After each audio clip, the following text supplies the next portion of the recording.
Okay, well, it is just past 3 o'clock, and we still have participants coming in, but I think we're gonna get started.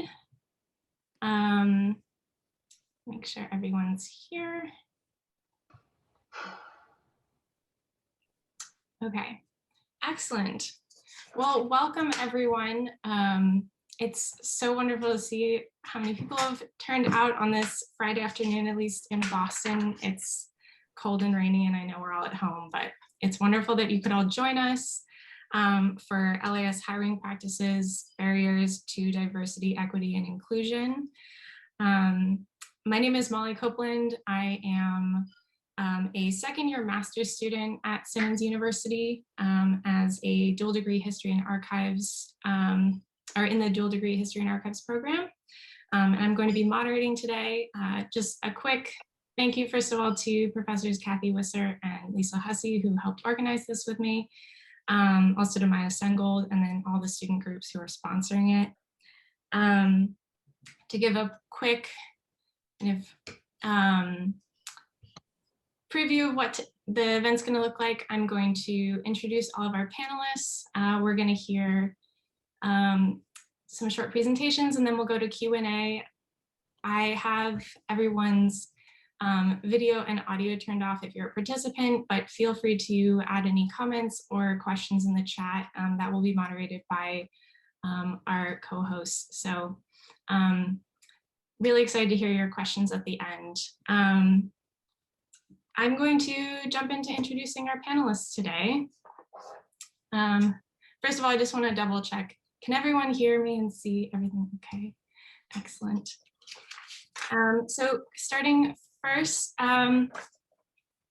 over a professional career of nearly 25 years, Cyndee Landrum has served in public libraries across the country.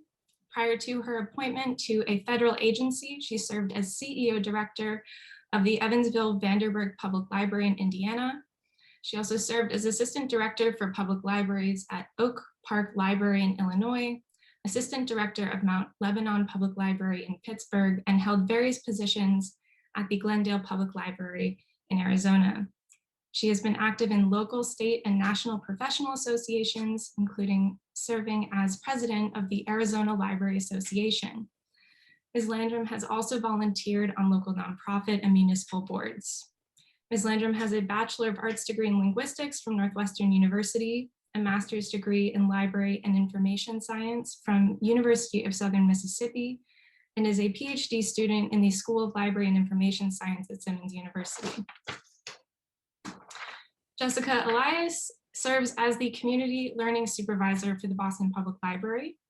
The Community Learning Department focuses on outreach and engagement for underserved and underrepresented populations in Boston, including ESL learners, immigrants, senior citizens, adults with digital literacy needs, underemployed and unemployed adults, and adults in need of health and human services.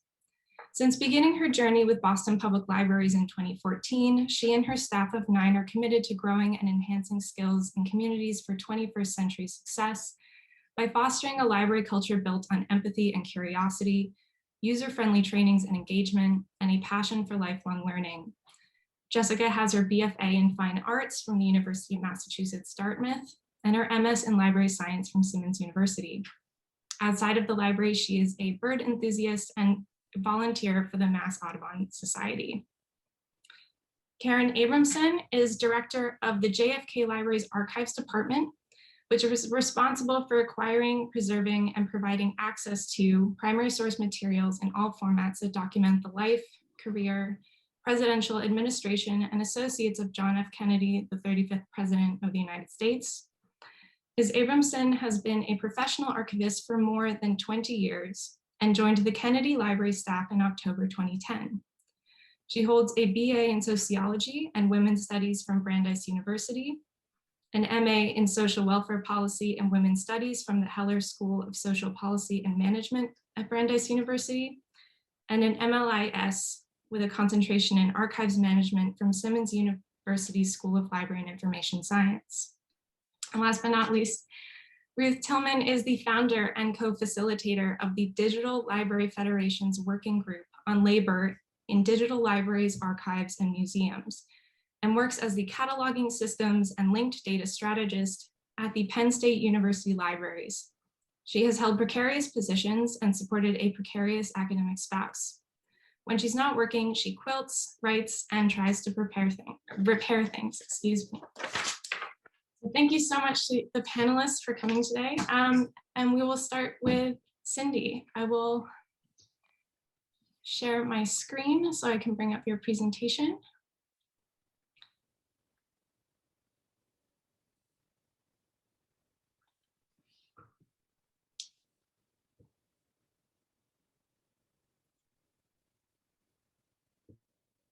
Feel free to start whenever. All right, thank you, Molly, and thank you, Kathy and Lisa, for inviting me to participate in this really important discussion. I'm pleased to share this platform with Jessica, Karen, and Ruth. So I'm going to start with a little story to sort of illustrate sort of some of the things I'll chat about in this presentation. Several years ago, I was recruited for a library director job, and the narrative of the recruiter was, oh my goodness, the library wants to do things differently. They want to, do this transformative work. They want to change things. And so I was like, great, I'm in, and proceeded with the recruitment process.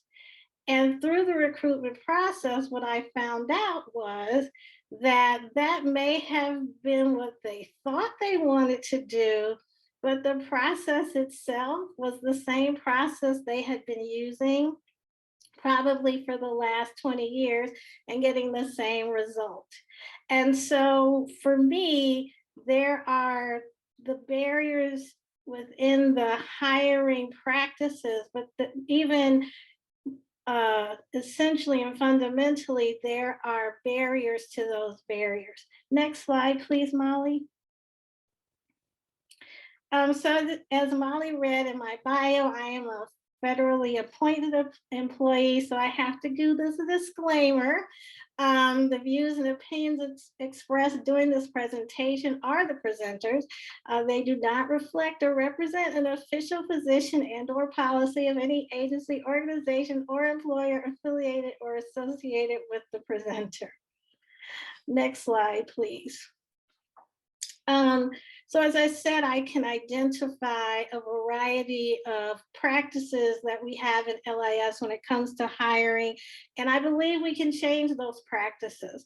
But ultimately, if we aren't really getting down to some of the essential root causes, root ways of thinking about our hiring practices, we generally find ourselves in sort of a reset, a constant reset when people change, when circumstances change. So I kind of like to share some of these things that I think are really essential. So spiritualist Caroline Myss says intention without action is useless. And I would add to that that action without intention is reckless and potentially harmful. We see quite often in our space that libraries go through cycles and they sort of ramp up and amp up hiring, particularly around the diversity and inclusion, EDI hiring practices, and trying to bring in diverse individuals into their library organizations. And then we go to those same libraries in 5 years and we find that all those people are gone. And our first question is, well, why did they leave? And I think that's an important question. But I also think another important question to ask is, why did we recruit them to begin with? I think as a profession, we need to really engage in some reflection about why we want to hire diverse individuals, why equity and diversity are really critical to our hiring practices. To us as individuals who may be hiring, but also to our organizations. I think it is very noble and honorable and admirable for us as individuals to recognize that this is critical to our profession. But it can also be challenging to the people that we eventually bring into our organizations if the organizations are not capable of supporting them. And if we are not really in a position to champion for them and to address sort of the gauntlet of challenges they may face when they are in these organizations, and unknowingly will have to maneuver. And so I really think it's important to understand our intentions for wanting to hire a diverse workforce and to build EDI into our hiring practices. But I think it's also important to understand why those individuals want to do this work. What are their intentions? Next slide, Molly. Thank you. So this quote is from a publication, the recent publication from Public Libraries. It's from a colleague, Jamar Raming, who is the current director of the Wilmington Public Library. And he says in this interview of a number of African-American public library directors that retention and nurturing of these new hires require organizations to transition from a culture of conformity and transfer to one of transformation, that people of color are angular, we approach life and our work with substance, rhythm, and creativity, and conversely, library institutions are linear and imperiled by bureaucracy. And I think this is, of course, he is talking about BIPOC individuals, but I think that this applies to many people who have marginalized identities.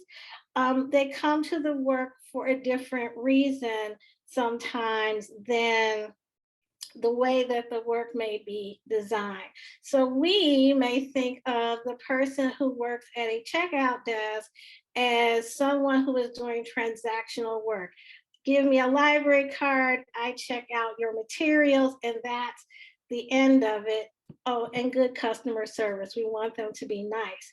But a person, a BIPOC person, a person with a disability, a trans-identified person may see this simple transaction as engagement work. They may see it as activism just because they are visible and their visibility means something in that community. Next slide, please. And so, you know, this whole idea of how we define work is really important because it has implications for our hiring practices. Toni Morrison has a quote, and she says, in Beloved, definitions belong to the definers, not to the defined. I think that's such an apropos quote. When we think about the work that we do in libraries and how we define that work, will drive how we design that work, and that will drive the decisions we make about a job posting, priorities of that particular job, where we post the job posting, how we recruit individuals, how we structure an interview, and you know who we decide that we want to interview. Next slide, please. And so, you know, when we think about things like the who, I've worked in a lot of places, as you can tell, and I've worked in some really progressive communities. And even in those communities, it is, I often hear, wow, I wish we could have a more diverse applicant pool. And I would ask, so where are you looking? And the response was usually, well, they just don't apply. Oh, so you're not really looking for people. And, you know, as a doc student at Simmons, I had the opportunity to take an HR class with Maureen Sullivan. And one of the assignments she gave us was to interview human resources directors, either who worked in a library or who worked in a parent institution where they were engaging with the library as a unit of the institution. And both of them separately said that they were always confounded by the library's hiring practices and recruitment practices because other units within the organization would often go out and actively recruit. They, if the transportation department needed a manager or director, they would engage, those people in that department would engage their colleagues in other cities, like, across the country or the neighboring county, because they worked together and they knew individuals who would possibly be great for that job. They also knew that by doing that, they would increase the possibility that they would end up with a highly qualified pool of applicants, and therefore their decision making in the interview process would be a lot different than trying to figure out if an individual was actually qualified. Next slide, please. And so let's talk about qualifications. This quote is from Cornell West and Sylvia Hewitt. She's the author of Forget a Mentor, Get a Sponsor. And in this article, Cornell West says, if you know any minority professionals, especially women of color, and I think this is applicable to many people, then these are the people who are called upon inordinately to lend their energies, perspectives, and guidance to activities outside of their jobs. The problem is that those skills are not properly recognized by employers. So I am a member of one of the largest Black sororities in the world, 300,000 members, 59 chapters as of this week. It has produced people like Shirley Chisholm, our newly confirmed Secretary of Housing and Urban Development, former Congresswoman Marsha L. Fudge. These organizations, places of worship, social clubs, community types of organizations, people are often getting the types of skills and knowledge that we want to have in our libraries, but we often don't recognize them or recognize that these skills are being developed and built. I always jokingly say that if you want somebody who has developed complex project management skills and exceptional fundraising skills, you should go and find someone who has had to participate in building a place of worship, because that process really does develop those kinds of skills.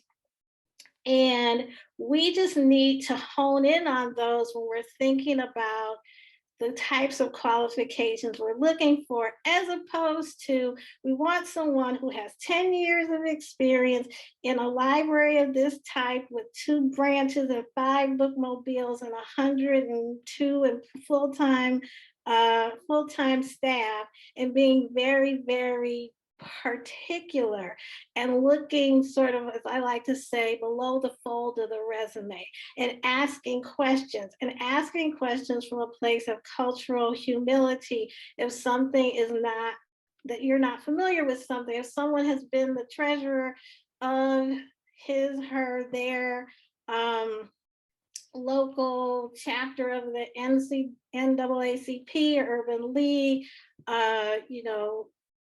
local church, whatever, ask questions about that. What did you do in that role? You may find that the very skill set that you want is actually right there. It's just not showing up in a particular library setting or library job. It doesn't mean that that skill doesn't exist.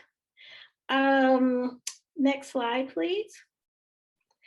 And then I'm going to wrap this up and say, for those of you, because I know there are many students here who are either just entering the library workforce, you may work in libraries right now and be finishing up your degree. the best way to begin to shift and change some of the ways of thinking about our work and how we engage in hiring is to participate.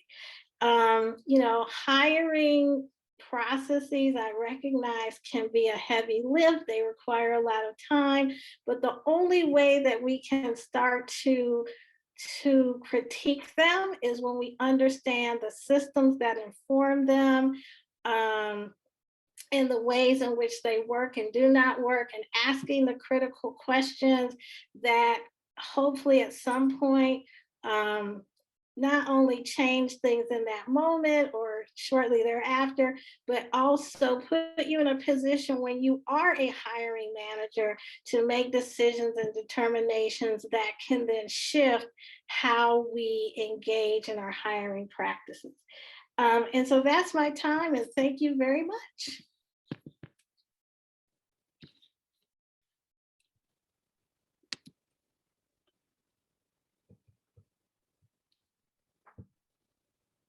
Thank you, Cyndee, so much. Just one moment. Okay, and Jess, I can let you screen share if you'd prefer to do that.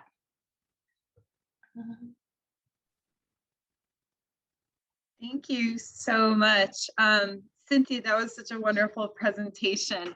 And I love your graphics, and mine is going to be so bland and text-based. And I've been talking, I think every day this week for about 7 hours. My coffee pot is here, so I'm going to roll through this.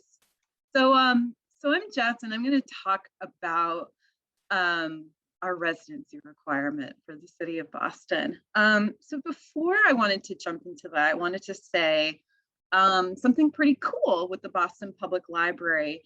And I want to share my screen really briefly to mention this.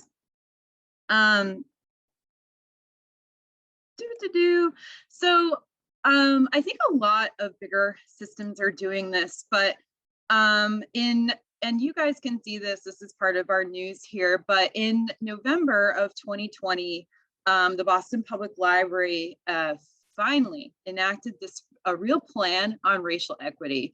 And this includes, among different things, getting more a diverse collection.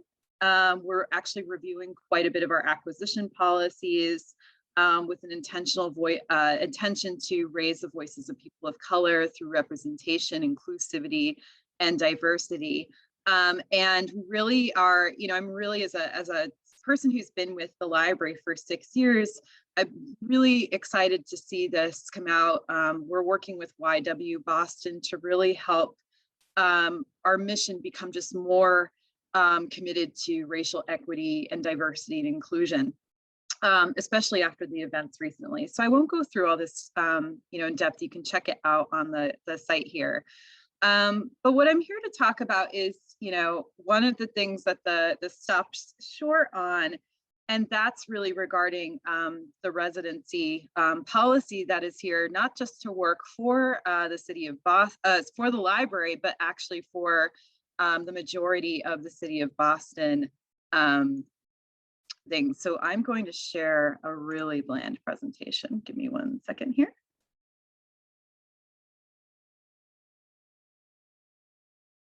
Told you. All right, almost there. Slideshow review. Okay, I'm going to start with a very text-heavy timeline here about the residency requirements. And I won't go through all of these, but essentially, like many other cities, bigger cities who are experiencing a lot of flight out into the suburbs, basically in around 1976, specifically March, the Supreme Court ruled that residency requirements for city employment was actually constitutional. And so it began. In May 12th of 1976, the school committee voted that any Boston schools for any employee hired after May 15th of 1976 must live in Boston. Their union planned to challenge that, saying that the forcing the residency was a working condition. You can see some of the other dates here with final approval as well. And the city councilor enacted this. In July of 1976, at the time, Mayor White signed the residency ordinance, which was effective for all city employees hired after July 1st. There was definitely a bunch of years, especially getting to 1977, where the Massachusetts Labor Relations Commission had found that residency was a work condition that had to be negotiated. So a school committee couldn't fire anybody that was already employed for not living in Boston, but may choose not to hire anyone who doesn't live in Boston. And, you know, again, more dates here about the school committee passing new rules. So you can see here, there's a lot kind of, you know, as these in the 70s, they're really starting to strengthen this. And this is truly because, you know, at the time, so much of the population in the 70s was moving from the city into the suburbs.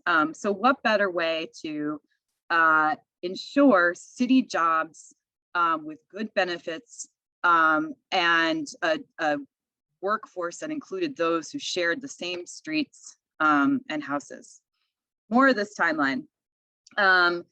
You know, just to kind of summarize, between kind of the late 70s through pretty much present day, there was definitely there just wasn't as much sort of guaranteed enforcement, as you can see here, and that we are doing, I'll talk about this later, but with my library, starting to do a lot of research about kind of the residency requirement itself.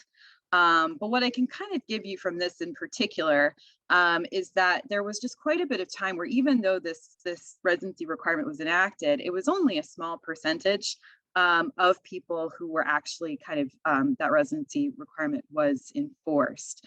In 1992, you can see there was a Globe article that said, you know, a huge majority, 11,000 of the over 18,000 employees lived outside the city. So all this starts to really change a bit when in 1994, the mayor basically started what was called a compliance with the residency, so that people actually had to prove, like we just did at the library, that we do live within the city limits. Almost done with this timeline. So in 1994, the residency ordinance was signed, new ones establishing a compliance commission.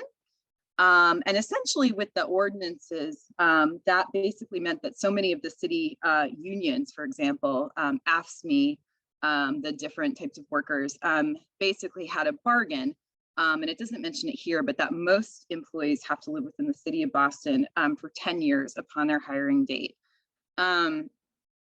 What's really interesting is when Mayor Walsh came on board, he actually attempted to waive the requirement, but got such pushback, especially from the Save City groups, and not only changed his mind, but then actually increased that new ordinance that required any top official to live in the city, regardless of the time spent working there. So pretty much, you know, this is kind of just some interesting data, and I apologize, it's thrown together so kind of last minute, but that more so now that there is such an emphasis on making sure everybody, excluding Boston, the teachers, and some of the higher level folks within the fire departments, that really just about everybody. So this law has just been strengthened. And I've pulled here just kind of a couple examples from some of the older Globe articles here, which are pretty cool. For those of you who can research the Boston Globe with the Boston Public Library, and there's lots about the residency requirement. And it was pretty interesting what I found in doing a little bit of research. Is there was quite a bit of opinions against that rule. In particular, this last second one here, restricting municipal employees to city residency creates a provincial atmosphere, which in turn restricts the intellectual discoveries to be made in any phase of life. So I found that to be pretty fascinating. So we, at my library, we have two unions, and we're the librarians. Those of us who have the master's degree are known as part of the Professional Staff Association.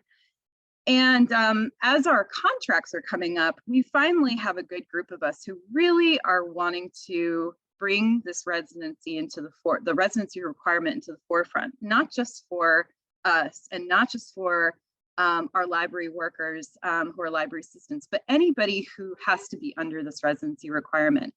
And the kinds of questions we were wanting to kind of start thinking about as we started to prepare for this fight with the city is what is truly the effect of the residency requirement on our city when it comes to who we want to work for the city of Boston? What's really feasible?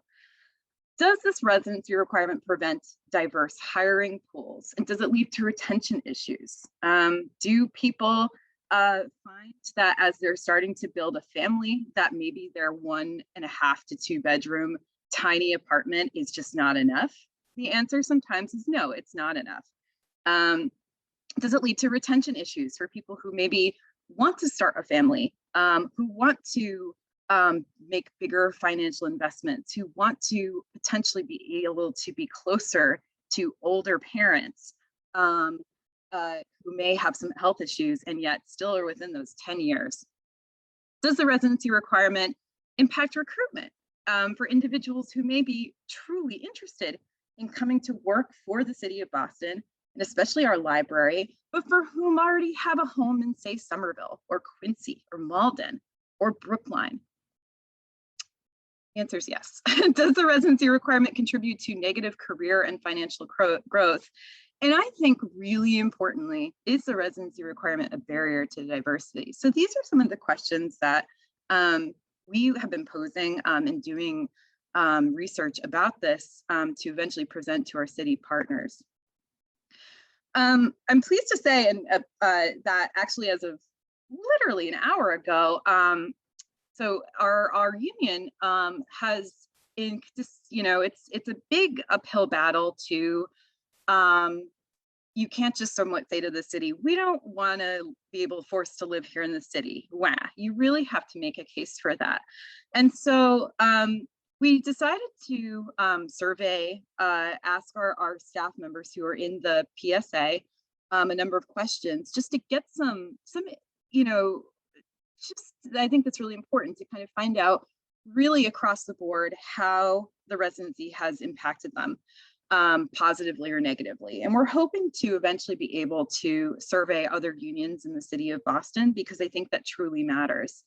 And this is, just a summary. I didn't include all of the percentages here just due to time, but, the majority of our staff who this was sent out to, this was sent out to 90 members total, 85% identified as white. That tells you right away. We have a big, a number of diversity issues within working for the library in particular.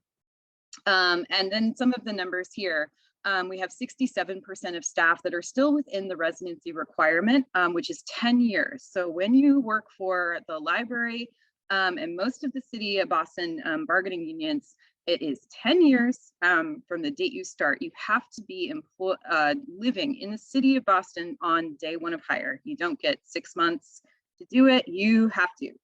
And 95% agreed that the cost of living in Boston is challenging. The housing costs, 97% agree. We asked about questions, percentages of people who were more likely to remain employed by the city of Boston if the residency requirement was lifted. 57% said yes. We asked questions about impact on ability to purchase a home. 62% said they were affected, that the residency requirement affected them negatively because of this. And the overall, the impact to financial decisions, the overall quality of life. And then, because I only had room for kind of one more and I didn't want to bore everybody with text, the percentage of income going to the cost of living. Over half of our staff members had said to just about 31, so a third to almost over a half of just their salary was going to their cost of living, meaning the cost to rent or own a home, utilities, things like that. 5% over 60%, and about a third of our staff less than 30%. So again, this was pretty great to kind of get these statistics here. And I'll stop sharing my screen. because I want to talk more freely about it. But I think, it's just been very apparent, what to talk about the residency requirement and what that means for those people who, like, what does 10 years mean? So the city has said, again, 10 years from the start. So as a person in the city of Boston, and for those of you who, if you're brand new to the city here, welcome. Down the street from me, I live in Jamaica Plain, and next door is a for sale sign on what was a triple decker, kind of whatever apartment. And each of those are now apartments are turned into condos, selling for over $1.2 million. I live in an apartment, a 2-bedroom, with a gracious landlord who lives above us on the 3rd floor. And if she were to decide to say to myself and my partner tomorrow that, hey guys, I have no choice, I'm going to sell the building for whatever reason, you have to come up with first, last, and sometimes security for that. So the costs are really high, just alone.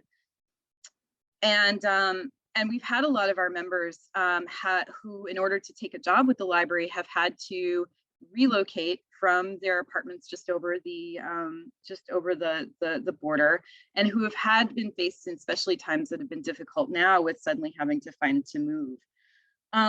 But I think it gets more to just sort of the cost issue, as that kind of getting to the heart of, in this city, that whole, if you want to work for the city of Boston, that you want to work and be a public servant to so many people who are here, who love it, that your qualifications are wonderful and great, but what matters most of all is that you live here, that you wake up every day within that border, and that's what matters most. And it's a very, as a person who's been living here in Boston for some time, I've never kind of felt that like love for Boston, and that I love my community, and I love my patrons, and I love supporting my my fellow small businesses.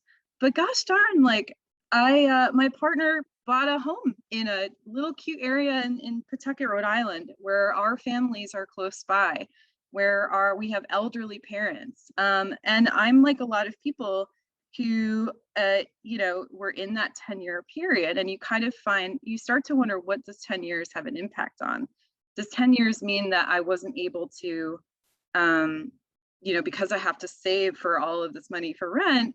It kind of against the initial reasons behind the residency requirement to kind of boost the economy here, right? So that by having these guaranteed jobs for residents of the city of Boston to work for the city of Boston, that would be an economic boost. And in theory, it does make sense. And I'm always very, really willing to hear people out, because I think there are people very strongly on one side saying, you should, if you're representing your constituents, you should share the same streets, you should be neighbors, you should this, you should that. But in terms of, especially for the library world, like does my sort of love and support for my patrons and the needs of the community also lie on the fact that so much of my income goes to just to be able to get up and wake up here? I have a lot of different opinions by that, and from our just experience with this recent survey that my staff has been doing, we've heard kind of time after time again about people who just having to sort of be forced in that. It does present financial implications. It does present problems for retention. We've had quite a few of our members for whom, especially after getting the opportunity to potentially start a family, or they're deciding, I no longer want to rent here and maybe get a home, and I can't afford one here.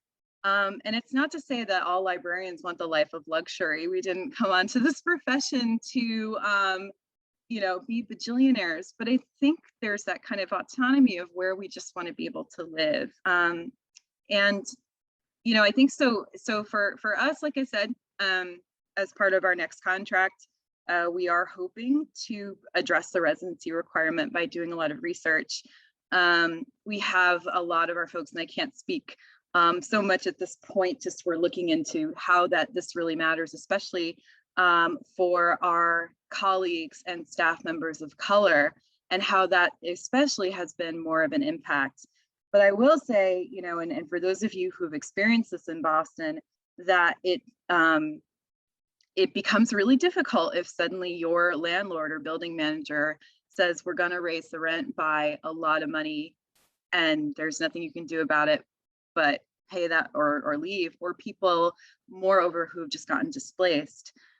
And as far as for the library itself, you know, actually being able to recruit, I really believe in kind of getting better, the ability to be able to have different voices, diverse populations. It took us over a year to find a branch librarian for our Chinatown location, specifically because of the need to live right in the city of Boston, and for somebody who was able to speak Mandarin Chinese. And it's just been, you know, so we're trying really as a group to make the case and not just make it that it's because it's so expensive, but because it is a quality of life and a factor of retention, and just that we just, in short, don't feel that our physical location makes a huge difference to the service that we provide, or that it's a complete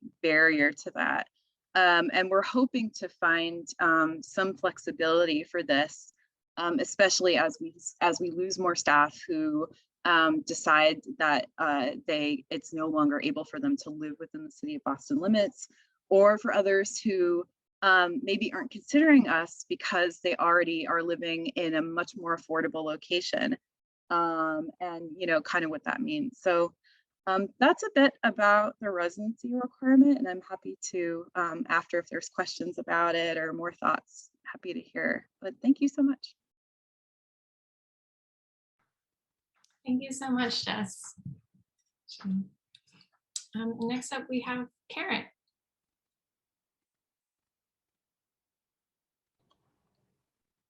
Hi, everyone. Thanks for having me today here, Molly. It's been delightful to present with this group. Great presentations. My name is Karen Adler Abramson, and as Molly said, I am the Director of Archives at the John F. Kennedy Presidential Library. And like Cynthia, I am a federal employee. I work for the National Archives and Records Administration. So what I say today does not represent the National Archives' views or opinions in any way, shape, or form. These are my views and opinions that I am sharing as a private person. So I just wanted to start there. So I am hardly an expert on the issues of barriers to DEI in LIS hiring practices, and I don't pretend to be one. But I do have some observations from the field to share as someone who has been in the archives profession for more than 20 years now. Everyone has their own acronym for DEI, and at the Kennedy Library, we happen to call it IDEA, IDEA, for Inclusion, Diversity, Equity, and Access. For our purposes, I'll refer to it here as DEIA, since that's closer to what Simmons seems to call it. So here are a few of my own observations and thoughts, which are hardly unique and are being addressed on many fronts in our profession and elsewhere. The issue of DEIA in the archives profession goes far beyond hiring practices. It really starts with the need to develop a more inclusive pool of practitioners. This means doing a better job of reaching out to high schools and colleges in Black, Brown, Latinx, and other communities, including historically Black colleges and universities, to encourage students to consider a career in the archives profession. We also have to do a better job of creating opportunities for these students to intern or even just visit an archive so that they can be exposed to the field. That's how many of us find the profession in the first place, is sort of by serendipity. I believe LIS programs can do a lot to help facilitate these outreach and mentoring efforts. One major barrier I see to creating an inclusive pool of newly minted archivists is the exorbitant, and for many people, prohibitive cost of higher education, and the coinciding less than optimal pay of our overall profession, which really makes it untenable for many people. A recent survey on archival salaries by the Society of American Archivists revealed the astronomical amount of student debt, often in the 6 digits, that many archival professionals are carrying. That is deeply concerning, especially in a profession where lower salaries make loan repayment a very long-term commitment. Of course, schools face enormous costs and must bring in funds to stay viable. and master's programs are heavily relied on as cash cows at many universities. That said, if we truly want to diversify our ranks, reach a broader constituency, and prepare our students for future success, then we have to address the monumental cost of graduate school and make it more financially viable to a broader constituency of candidates. Of course, this is a universal issue that many are trying to tackle. The archives profession is often seen as stuffy and elitist and filled with unfriendly and antisocial people who like to work in dark, dank, and dusty basements. This is a stereotype, of course, but I believe there is a grain of truth to the stereotype. I also believe that we have made much headway in breaking through the stereotype over time through outreach, education, and more, and we need to continue to work on changing the perception of our profession. It can be intimidating and off-putting enough as a white person to join the archives profession. I remember attending my first New England Archivist Conference and what that was like. I cannot even imagine what it must feel like as a Black or brown person, for example, to attend one of those meetings. Another question is, to what extent are we willing to diversify the educational requirements for hiring? This is slightly controversial, and I'm just throwing it out as something to think about. I'm not advocating the, destruction of education, higher education, but it is something to think about. Is it absolutely necessary to require an MLIS in order to hire someone, or can in-depth field experience sometimes be sufficient? This isn't to say that we should deprofessionalize or de-skill our work. We have worked very hard to develop an educated, highly skilled community of archival professionals, and that will not and should not change. But it is also true that many people simply cannot afford to go to graduate school. In addition, one cannot really consider themselves an archivist until they've had substantive on-the-ground experience in the profession, which is why archival internships are so important. Can well-supervised, on-the-ground substantive training and experience ever be enough in some instances? Are we willing to consider that? Some of the most talented people I've hired at the Kennedy Library are people with public history degrees who have learned archival concepts and practices on the job. Are we willing to consider allied degrees and not just MLISs in order to be able to do the work? Here's a personal story that illustrates the credentialing dilemma just a little bit. A friend of mine, a person of color, who worked in a reputable archives for a number of years, was eventually forced out of their job because they had not gotten a library science degree during their tenure. The larger institution had recently changed their policy on this issue. This person had close to 15 years of on-the-ground professional experience in archives. I know this person and their considerable talents, and I was shocked when this happened. But then again, at the same time, I wasn't. I think there were other things going on here, but the claim was the credentialing. My friend has since moved on with her life and is doing quite well. But this situation really rankled me and made me question some of our professional practices and how they, by definition, can limit the diversity and inclusiveness of our ranks. I honestly don't know the answer to the credentialing question, and I'm certainly not telling you that you've wasted your money, because you truly haven't. For those of you who are in school, you're doing the right thing. I simply raise this issue as a point of consideration in the service of a larger goal. And then there is the issue of promoting diversity and inclusion at the hiring level and the barriers we face and reinforce there. I'll briefly describe a situation at an unnamed institution in which this issue raised its head. We had an open position and we were committed to filling it with a person of color. We promoted the position on a range of lists that reached Black, Brown, and Latinx people and got a pretty diverse array of candidates. The person overseeing the hiring for this position was a senior leader in the institution. The institution had no formal HR professional. As we were whittling down the pool, the hiring administrator, a very well-intentioned white person who openly expressed a commitment to DEIA, mentioned to me that while it was important to consider hiring a person of color, it was also important to ensure that we hired a qualified candidate. The implication, of course, being that a person of color wasn't likely to be a qualified candidate. I hesitated, was taken aback, and simply said something like, well, of course, they are not mutually exclusive. There was an instance, here was an instance really of what I would call unconscious bias, which I would contend afflicts every white person, present company included. It's just a reality. Now, if I had politely mentioned to the hiring administrator that this was actually a racist comment, which it was, they would have protested vehemently and been offended. My relationship with this person was already somewhat strained, and I didn't see the point of straining it any further. It wasn't out of fear. This person had no authority over me. I just didn't want to get into it with them. But that was no excuse. I should have called it out, and I didn't. I still had every intention of continuing with my hiring goals, mind you, but I should have said something, because it is ultimately our responsibility as white people to call out racism when we see it and to recognize the ways in which we aid and abet it when we don't call it out. Which leads me to some final thoughts. To what extent are we white folks willing to set aside our privilege and those of our staff and colleagues for the sake of diversity and inclusion? We managers need to consider not systematically promoting from within when a job becomes available. And staff need to recognize that they may not get a promotion they want and believe they deserve. These are not easy things to wrangle with, but we really must. We have to grapple with our white privilege and the extent to which we are willing to set it aside for a much more important purpose than our own personal gain. Thank you.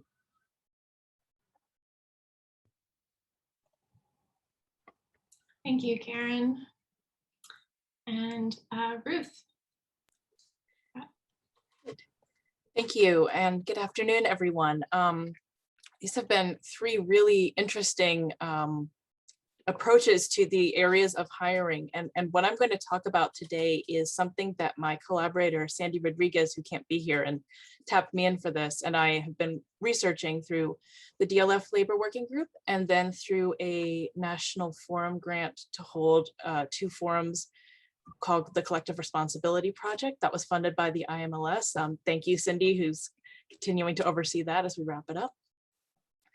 And I am going to talk a bit about position design, and that as something that influences hiring, because when we started studying and researching precarity and contingent positions in library and archival and museum to some degree fields, we paid a lot of attention to how positions were designed. We saw that as a place where we could try to make a change, try to have people think about what they do when they design that and how it would impact people down the road. So I'm going to share some of the results from our surveys. I didn't put them together as a presentation, but I will have some links actually that I can put into the chat that then everyone will be able to access as I go. So first, some of the outcomes that we had from a survey that we conducted as the first part of the grant. I think that a particular finding that affects our top finding that we listed in the white paper is also one that affects position design and one that affects hiring, which is that most of these positions that are being shopped around for first jobs for new graduates have a lack of attention to the professional or personal futures of workers. When I was putting that together with notes for this talk, I actually made the note that I think as a profession, we have confused the idea of dues paying with the idea of early career development, which isn't to say that you can't learn things from 1 to 3 year positions, but a lot of positions are being designed to accomplish projects and being pitched on the side as something that will help you really get your feet on the ground, but they are being designed in ways that harm or exclude workers. And then given the whiteness of the field, the attitude of workers who have more seniority, who look at a job and say, well, I made it through something like that. I made it through 1 of these jobs. I made it through 2 of these jobs. I made it through 3 of these jobs. That is a pernicious attitude toward DEIA, because if we don't look at who made it through when we look at these jobs, then we are simply, we're selection biasing ourselves into the exact situations we are now. So that is one of the top areas where I think as people who are farther along in the field, when we're looking at position designs, and this doesn't have to just be for contingent or temporary positions, but what are we doing when we bring people into the library, and are we paying attention to their personal and professional futures? In particular, this is true for these term positions though, because 49% of the workers received salaries lower than $40,000 a year. and completing one term position at an institution was actually more likely to lead to contingent work there than to full-time work there. Other people would bounce to another contingent position because they needed to remain employed. So throughout the comments, we saw other benefits that particularly required dependence on your direct supervisor. As in some cases, like the one that Karen had just mentioned, there were no formal HR departments because these were smaller institutions, or the person was in a contingent job and didn't have as good a connection with HR because they were only there for a year or 6 months, or they were there under a special program. And so they became very dependent on their supervisor, which brings in all of the potential and real biases of the supervisor as you attempt to navigate stereotypes around work ethic, around competence, around other things that as a new professional, as a professional of color, as a disabled professional, in each of these circumstances, you're trying to negotiate that when you think about asking for benefits. That can already be hard to make use of them, and having to rely as much on the niche knowledge of your personal supervisor about a grant, about some kind of specialized term position that separates you out from the other employees can really affect, again, the professional futures. And that is something that I talked about a bit in, or rather that I added in the links, because one thing I wanted to share today is one of the outcomes of our forum, which is the Do Better Labor Toolkit, or the Collective Responsibility Toolkit, and then our Collective Equity Handbook within that. Now, those have specific guidelines around creating contingent positions, but if you're not in the position where you can create these positions, one of the best documents that I have read over the last 5 years or so that really outlines the ways in which contingent positions affects people's personal futures, professional futures, and then turns around and discusses how they affect the institution themselves is the UCLA Temporary Librarian's Letter. Now, I can tell you that issuing a letter like this will not make you necessarily friends in the administration.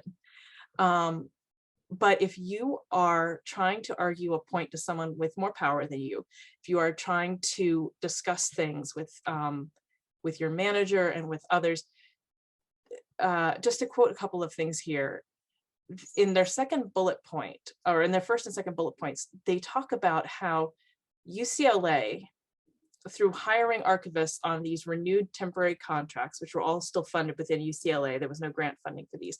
It wastes UCLA's times and resources, and it wastes library and special collections time and resources.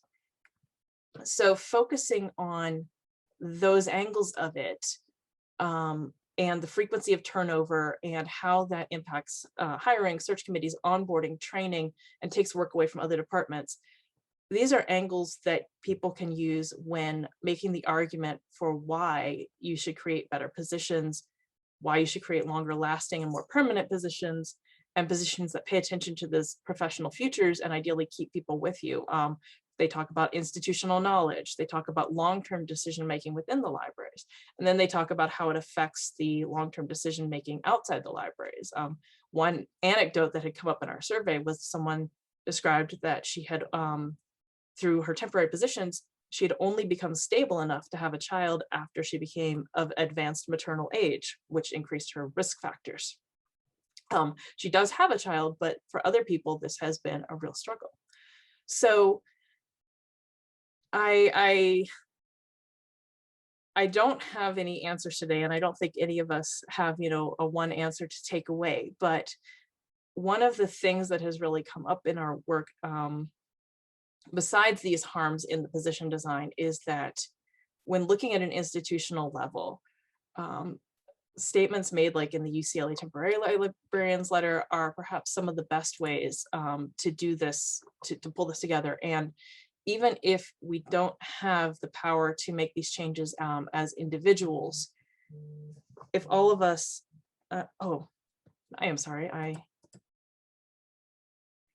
sorry, I was attempting to wrap that up and I am getting a call. So I will put my final thoughts in the chat. Sorry, Molly. That is all right. If you have to go, please do. All right, well, we can jump to question, or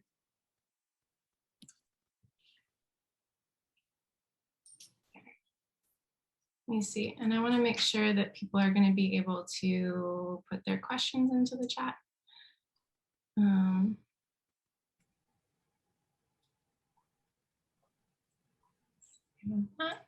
see you later.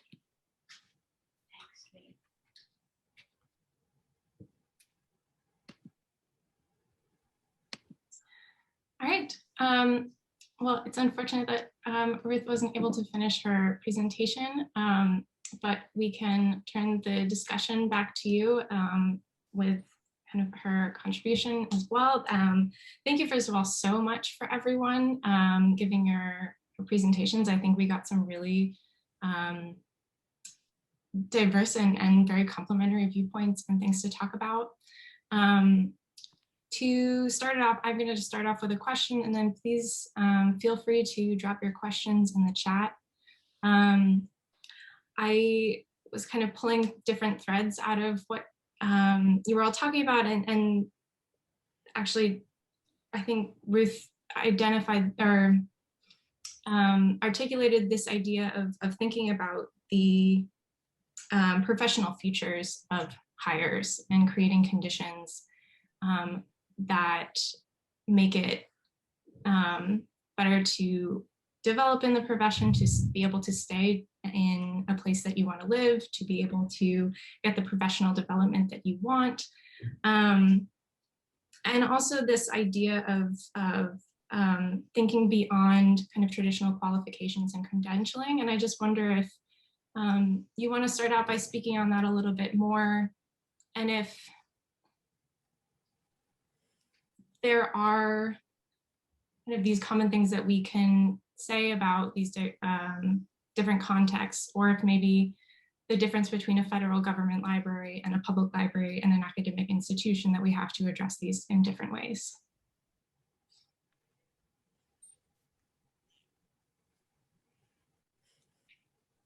Would someone like to?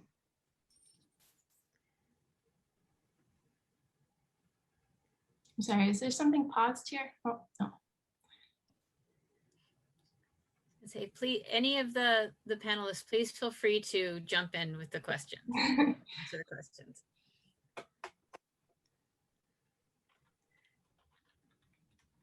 You know, one of the things I think now a lot is, and I think it's really been at the forefront this past couple years. But I think when I was, you know, when I was looking into getting into the library profession, I wasn't thinking about like what are the practices for diversity, inclusion, and equity of the library I was looking to come to with BPL. I think maybe those things are assumed. We have free to all on our building, and I think there's assumptions about, especially for public libraries in places that are some of the last trusted institutions of government. But I think now, if I was looking into working for a library, whether that was public or academic or an archive, I would start to ask those questions. And so for those of you who are here's Shanti, in school currently and you're wrapping up, or you're considering other careers or different moves, I think these are sort of some of the things to think about when you're looking into another library. Is that what are they doing to increase inclusion and address a lot of the issues, not just for patrons. You know, as I showed previously, our own Boston Public Library is doing, I think they're really starting to do more to build these, but actually taking a look at those who are here and what methods can be done. I think you know, Karen especially brought up some really good points, and I think you know, one of the things too I was thinking about is I know that at BPL we used to have a paraprofessional program. So for a time that the city actually helped support many of our library assistants, to many of whom came from different backgrounds, from all walks of life, that had the experience here, and helped to actually cover the cost of going to library school while they were still able to work a flexible schedule. And they're some of the best librarians we have. And that city stopped that program due to, I am assuming, cost. And I think it's been such a disadvantage. And I don't know of a lot of other public libraries for sure that do something similar to help. And it gets to be really tricky just because of, again, part of again, going back to some of the residency issues and whatnot too, and that high cost of living is that, you know, most of us have loans that we're working on to pay, let alone others. So I think, but just kind of going back to my point in general, I think one of the biggest things I take away from is like, this is kind of a thing, no matter what job you go into, to look at the practices of that institution and that organization. I think it's really good to know. And I'm really looking forward to looking more on this Do Better Labor site that was sent out.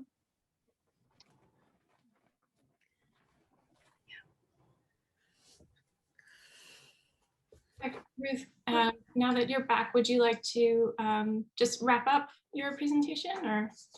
I had put the final bit in the chat, which was simply that I had one recommended place for talking about contingency at work, if and as you start, but you can also start talking about contingency while you're students, which I think it was really exciting to see Molly bring in this panel to talk about like any labor issues were not discussed when I was really in library school. So yeah, it's pretty great. Well, I was going to say, I do have a question from the chat that I will put out to all of you. And Cyndee, you touched on this a little bit, so maybe you'd be the best person to build on this. But one of our participants kind of wants to know a little bit about ways in trying to attract good candidates from BIPOC. Where's good places to put them? What are some things to include in these postings to, you know, I want to say target. Well, you know what I mean when I'm trying to say target, like to really kind of attract the candidates that you're really searching for. So I think there's a couple of things. So I mean, there's the obvious things. You know, we have our ethnic caucuses. You know, we have things like JCLC. We have sort of informal networks like We Hear, things of that nature, where we can actually share a posting. I think it's super great to share, but I also think it's really important to look at informal networks as well. You know, thinking about, you know, the places we don't often think about. What's going on in our local community? Where do we find people? I am notorious for hiring people at the coffee shop. I think I did a whole round of hiring from people who I just happened to overhear their conversation. I was like, oh, wow, that's really interesting. They're an interesting individual. Let me get to know them. What skills do they have? So that, I mean, in the formal sense, yes, you know, utilizing our ethnic caucuses and other sort of formal groups, but informal listservs, things of that nature, is usually a good place to put them. But kind of building on what Director Raming says, thinking about the language in a job posting, you know, really sort of touching on the fact that the work will be transformational, that there's a certain level of autonomy in that. And that there's a level of support beyond, you know, our traditional diversity statement. Like, what is the diversity statement in action? Who are they going? Who is delivering the message? So if I post in We Hear or in BCALA, it will get a different reaction than, you know, if someone else posts. So sometimes it's not just where you post, but who posts. Is there a level of trust? Does the person have legitimacy in that community? Is also important to consider as well.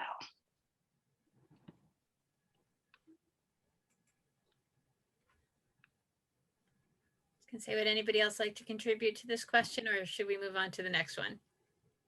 I think if I could just follow on that with something that popped into my head while Cyndee was talking, is a bit about how and who you recruit one thing that had come up, particularly at our first forum where we talked about experiences, was that often when people of color are recruited into jobs, they more specifically and intentionally, it might be because that job is specifically about, say, working with an African studies collection or something like that, which is not in itself a bad thing, but then recognizing who you're hiring out, that you're hiring a digital collections librarian, it doesn't mean if they worked, just with a particular African digital studies collection or something like that, that doesn't mean that they don't have generalist experience. And so people were talking about getting pigeonholed in these kinds of specialized careers without a step forward.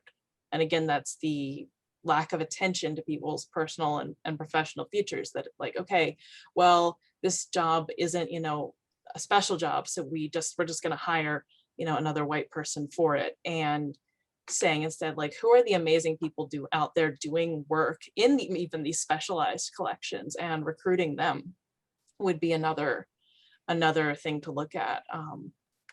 Just seeing those jobs not as a special pigeonholed thing, but as example of a person building really niche interests that might be interested in something general, or they might want to continue on their specialized track. And both of those are okay. Thank you. Another question, and I think this one's kind of interesting.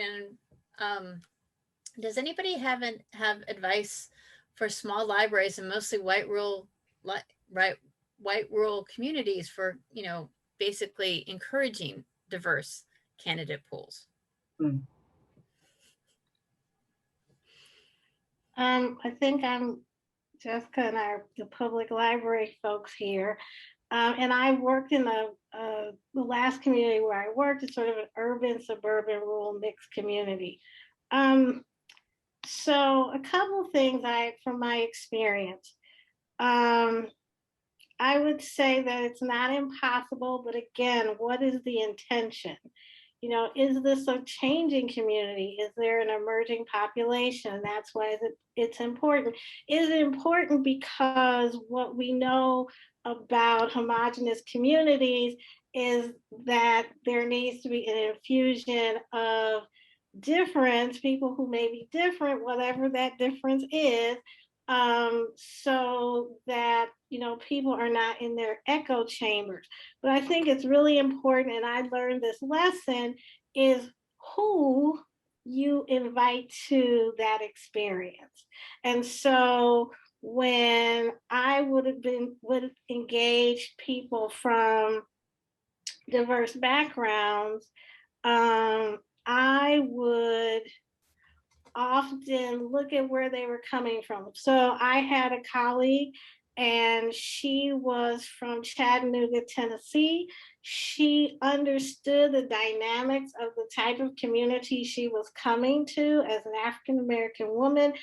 It would have been really difficult for me to recruit someone who was coming, say, from Chicago, which is where I'm from. And I will say my challenge going into that community, having lived in this, a diverse urban environment, was quite different. She was able to settle into a life there and be relatively successful. So I think that that's one of the things to think about is, who you are bringing to the community, what the expectations will be of that individual who's coming to work at the library, and what they're going to experience once they get there, and how you as the hiring manager and the institution can help them and cultivate them in those environments.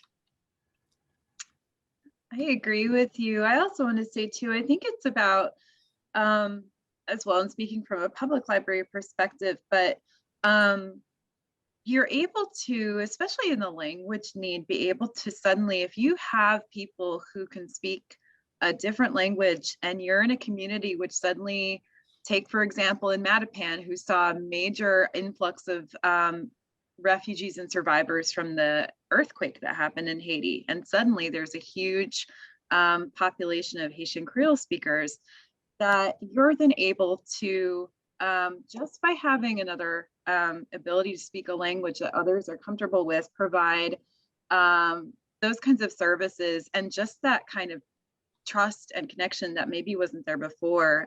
In our team in particular, about for 2 years, we have one of my colleagues who's a Spanish language instructor for our digital literacy. And prior to that, we really weren't seeing a lot of our ESL students, especially Spanish speakers, coming to some of the classes. And I always thought, gee, you know, we provided some translated handouts. We're always very friendly and welcome. We do our best. But once she started, suddenly it was an influx of Spanish speakers that were coming, telling their friends and family, because they talked to her and said they just felt frankly embarrassed that to come to a class where it was just taught in English. And though every good intention was made to help those for whom English wasn't their first language, that they just felt more open and comfortable that there was somebody that could understand them, especially for those who are, you know, looking to learn and improve their English skills. So sometimes I think it's just a matter of just the other types of services that can be available and you can work towards. Language alone, but just also just showing your community that you care, that you've got a diverse group too. It makes a huge difference. I have another question here that Jess is going to actually be aimed at you some, but I actually think I would like to hear some of Ruth's input on this based on the research that she's done. And that it sounds like the survey conducted by the Boston Library Union was totally anonymized. Do you think that this helped get more useful material? And I'm wondering this also in terms of the work that Ruth is doing this. Are you getting better information when people feel that they're not going to be identified with what they're saying? You know, there's a real fear about, you know, maybe saying the wrong thing and having it impact your career and your job. Yeah, I think that's one of the big reasons we put the survey out, and we opened it up to even people who knew that they were already coming to the forum. We also had an application for interest to the forum, and we worked hard to set up a space where we hoped that people could talk about these things, and some of that was by doing specific breakout groups where it was like you were only talking to other people that were in the contingent workers group, and then we would have, say, the managers and funder representatives talking to each other for periods so that people could discuss these things and sort of bring them together as a group so that it wasn't coming from any one person, but they had a chance to discuss and go over that. So I think that is sort of the power of bringing people together, and we have these kinds of conversations too sometimes in the labor working group. But yes, when there is a power differential in the room, there is going to be, you know, more difficulty. And that was a place where we did not do as well for the second forum, which, because we had some people that were attending it that had not been able to make the first forum, and we, the organizers, had been very much in contact and touch with them.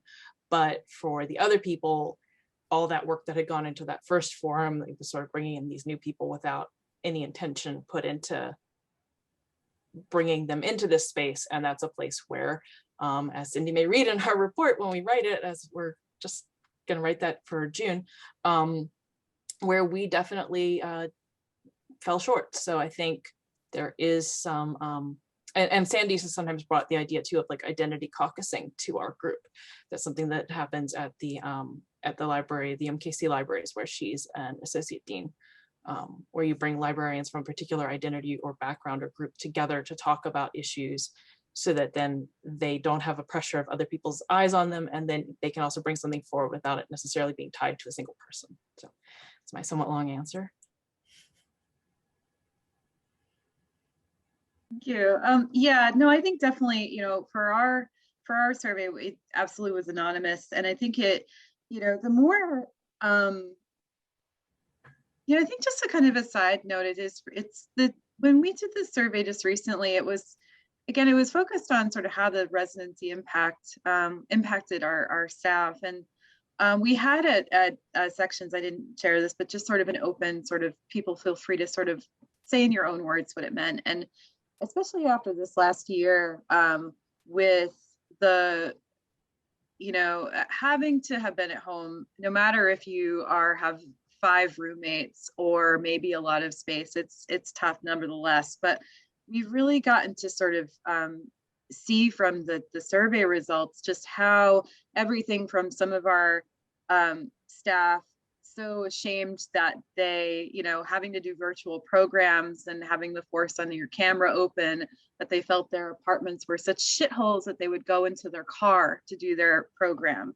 or just others having that just that initial they were so excited to come to the library, but having to move across the river, having to do all this, being in constant fear of their landlords or owners saying they're going to sell the place. And again, we have to prove that every year. The city has a very, very strict policy and a watchful eye. And I, I think it's kind of opened a lot of kind of seeing from the survey results just how much more besides just the borders, what that means, how much of a residency impact can make a difference on the mental health of so many of us. And it's and I think we're really looking forward to helping present this as just one way to be able to give our staff a little bit more breathing room would be just that flexibility to be able to, especially for whatever reason, so yeah. But I to answer your question, Lisa, in a long way, yes, I think the more we can do, not just for residency, but just more just checking in, are you okay? I check in with my staff all the time to make sure they're okay. I believe in self-care first. All this other stuff can wait, but I don't think a lot of our other colleagues do get that chance to. And we've seen paragraph after paragraph in a simple survey about residency from people really sharing a lot. So thank you. And I was going to say I have one more question. I'm sorry I haven't gotten to all the questions in the chat, but as we're getting kind of close to the time, I just wanted to send out one more question. And I'd love to hear a little bit from each of you on this. Is that the kind of work that libraries and archives, both of which, as we know, are majority white, can or should do to get their houses in order? And this is not just in order to hire librarians who are, BPIOC, but also to support, retain, and give them the opportunities to thrive. Like, what do we need to do beyond, not just for recruitment, but for every stage past that? Simple question. If maybe each one of you wants to just say one thing that you would like to see organizations do that might actually, I would say maybe more than anything, contribute to not just the recruitment, but the retention.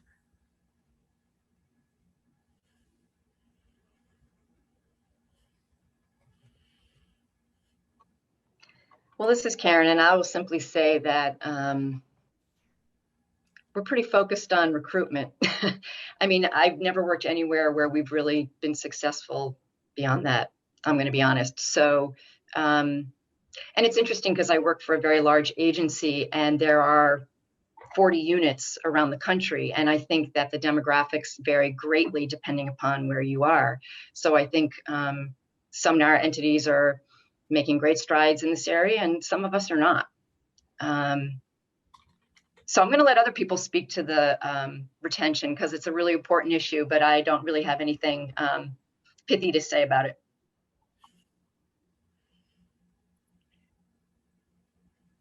I think there's a few things, this kind of covers across for just retention in general, but I think, especially after going through this kind of hell we've been in, recognizing that I had taken this really wonderful, the Blossom 2021 conference, and it was talking about how with a lot of those of us in the library world, how we're all so resilient, and that's supposed to be this wonderful compliment. But it really is, puts a lot on the individual to maybe bounce back, especially after going through this pandemic so much, and that if they're not able to bounce back as if we were in person, that it's their problem and not the institutions.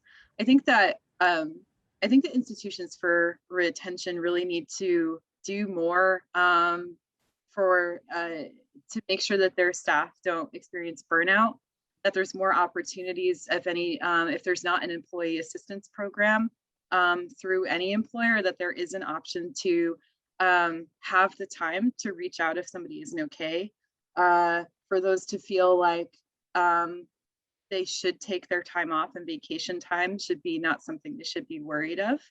And I think also really doing more to open the doors for professional development. I think in our library here, I'm always kind of surprised when I have gone to conferences. I see sometimes the same folks from our library going, and oftentimes it's not as many people from our branches, in our smaller branches, especially those, you know, our staff that aren't just librarians. I never see anyone of color coming to these, and I worry that it's not as much emphasized to kind of build and grow. So I think they're just more to help people feel that there's always room to grow within an organization, whether they stay there or move elsewhere. I think that's really important. I think people will want to stay with somewhere longer if they feel like they're truly cared for and their interests. And, you know, if we can't change our residency requirement for a while, so be it. We can, but at least kind of letting our members know we're fighting for it, and fighting for just ways for people to just enjoy their profession, learn more from it, and recognize that we're there to care. It makes a big difference.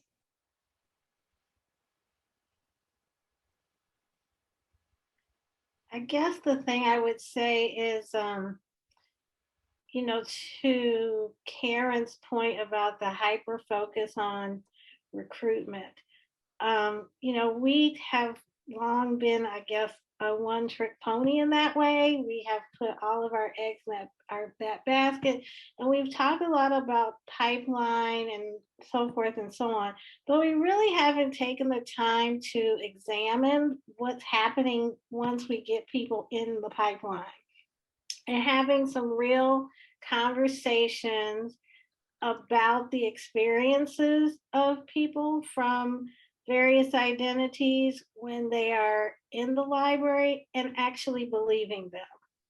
And then, you know, putting in the actual work to shift the culture, to make it a place where people want to stay and advance and contribute, I think goes a very long way. And being really, really honest about that, and putting our feelings aside, because I think often we're a very nice profession, and so we don't have those really crucial, and I hate to say crucial conversations, one of my least favorite products, but crucial conversation in a way that actually create progress for the institution. I jokingly say, and it's not really a joke, that we invest a lot of professional development in developing individuals in our profession, but we might want to consider investing in developing the actual organizations.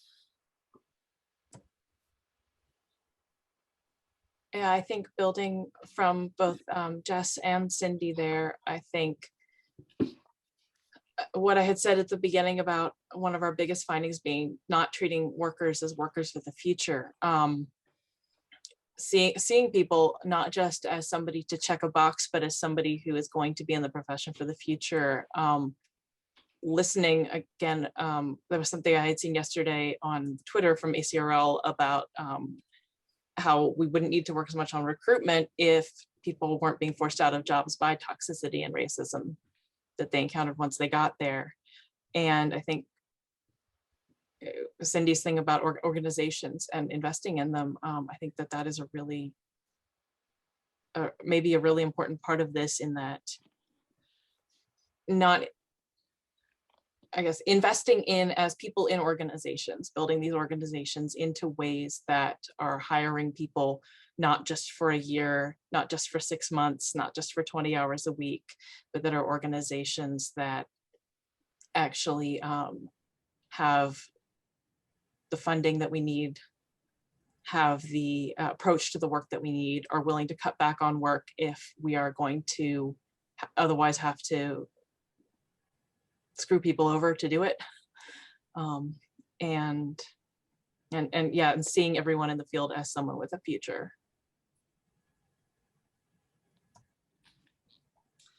Thanks. So we are actually at time. It's 4:30, and we said we would end the event here. So I just wanted to again thank all of the panelists for coming out today. This has been a wonderful conversation.